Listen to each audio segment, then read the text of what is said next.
Na nek način je za mene ljubezen to, da delaš tisto drugemu, kar želiš, da bi drugi delal tebi.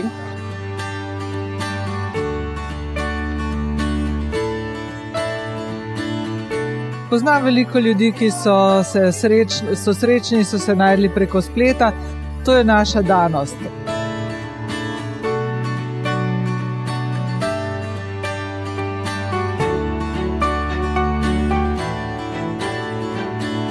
Če želiš odnos na dolgi rok ohranjati topel in pristen in da je tam neka iskrica, je treba enostavno delati na to.